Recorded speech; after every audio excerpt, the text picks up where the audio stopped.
BeatStars.com.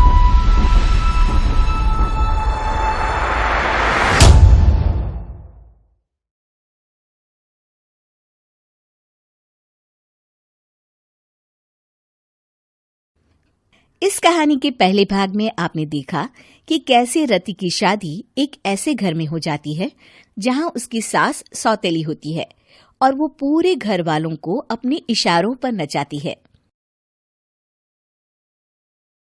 रति छत से सूखे कपड़े उतार कर ले जा रही थी कि तभी उसकी नजर लक्ष्मी पर पड़ती है, जो किसी तरह चोरी से सुनील की अलमारी खोलने की कोशिश कर रही होती है। अरे, ये माँ जी को क्या हो गया? चोरों जैसे क्यों आप मेरी अलमारी खोल रही हैं माँ जी? आपको क्या चाहिए मुझे बताइए।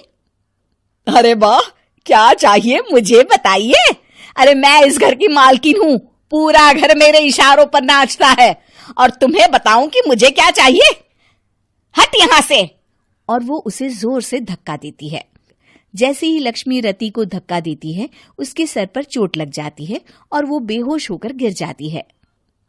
रति के आसपास पूरा परिवार खड़ा रहता है। डॉक्टर जैसे ही उसे देखकर जाता है, रति को होश आता है। अरे बेटा, तुम दूर क्यों खड़े हो? मेरे पास आओ, मैं तुम्हारी माँ हूँ, कमला।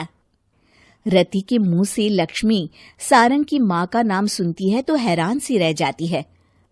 क्या बोला रति बहू? चुप कर डायन, तूने मेरे पति और बेटे का हाल बेहाल कर दिया।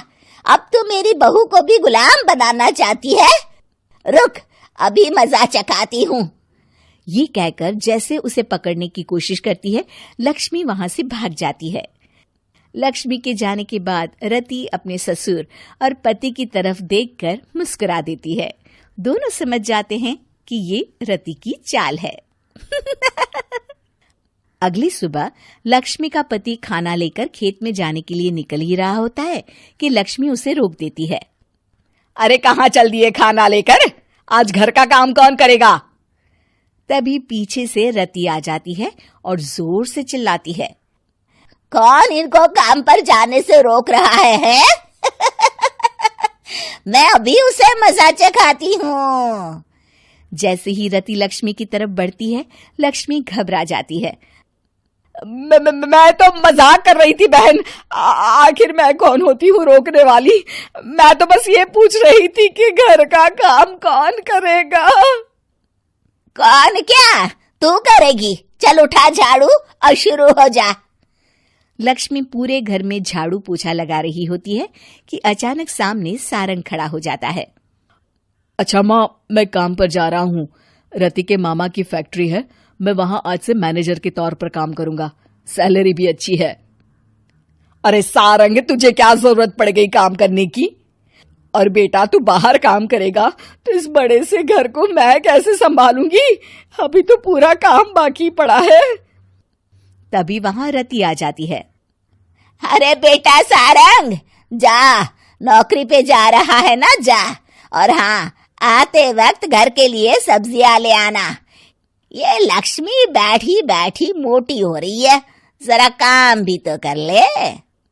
सारंग के जाने के बाद, अच्छा लक्ष्मी, सुन जरा यहाँ।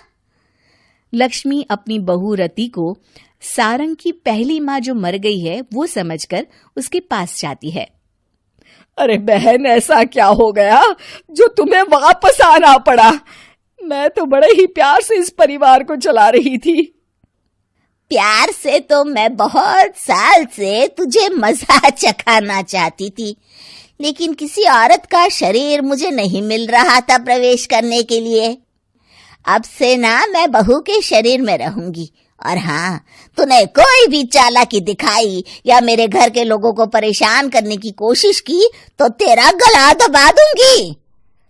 लक्ष्मी रति के मुंह से ये सुनकर डर जाती है और शाम को अपने बेटे और पति के सामने जाकर कहती है, तुम दोनों मुझे माफ कर दो। मैं अब तुम दोनों को कभी परेशान नहीं करूंगी। और बहू, तुम मेरी बेटी की तरह हो, बस अब बेटी की तरह ही बनकर रहना। लक्ष्मी उन लोगों को इतना कहकर वहां से चली जाती है और उसके जाने के बाद तीनों एक दूसरे की तरफ देखकर हंस देते हैं।